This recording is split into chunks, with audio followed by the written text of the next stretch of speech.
Paul, welcome to BYU Sports Nation. Thanks for having me. How much college basketball are you going to watch in the next 24 hours?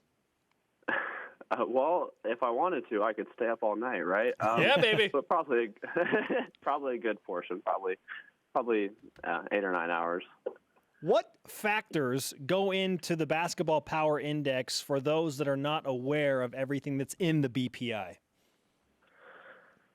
Yeah, good question. At this point in the year, it's a lot of recruiting, who you're returning, how much of your team you're returning, and how good it was. And then as games start to get played, things like how well you did, how much you won by, where you played, was it at home, was it on the road, how far you had to travel, how many days rest you had.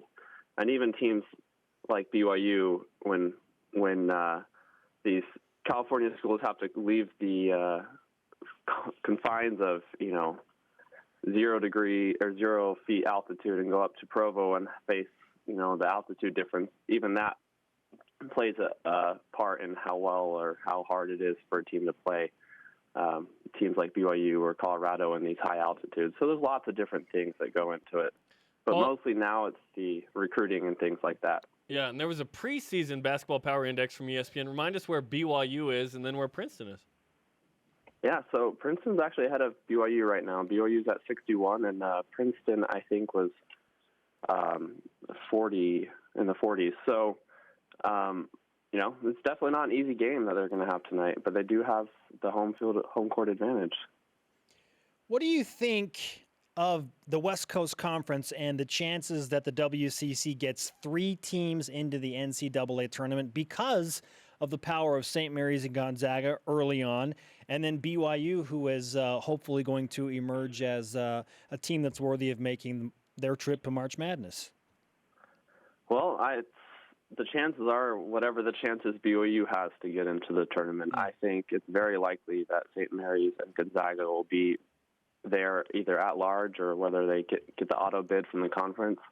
And so it's just really up to BYU if they have a good year. And I think you had Ken Palm on a few weeks ago who said, 24 or 25 wins is what they need going into the conference tournament. So if they can get that, right now we're having them projected at 21 wins, but if they can get those 3 extra wins that we're not expecting, then they have a good chance. But that's the key, is getting those few more wins than we're currently expecting them to. 21 wins.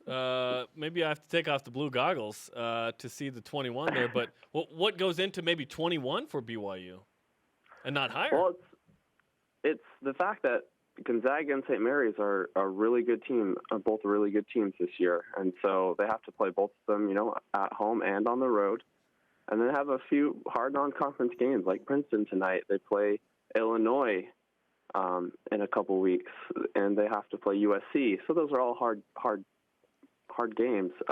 But, they also have the conference tournament to make up for a little bit of this. We project 21, but there's a lot of unknowns about this BYU team. How are these newcomers going to do, like LJ Rose, or how is Haas going to come in, off his mission and play? So there's a lot of unknowns, and it's not unreasonable to think they can't get 24, 25 wins. But for right now, it's kind of a wait and see how they play approach. According to the Basketball Power Index, who is the best college basketball team in the country right now? It is by hands down Duke, and followed right behind them by Villanova. Duke returns just about everyone they had from last year, plus 4 great recruits. And then Villanova, they return most of their team from their championship last year. So those are the 2 teams that I would say everyone has to chase. You also have, the Kentuckys of the world, which are right up with them. But Duke is a power this year, and they're really good. Paul, we appreciate the time. BYU and Princeton tonight. I'm sure you'll be watching that as part of your planned 8 to 9 hours of college basketball. Yeah, don't tell my wife I said that. Hopefully she's not watching. Your secret is safe here. Thanks, Paul. All right, thanks.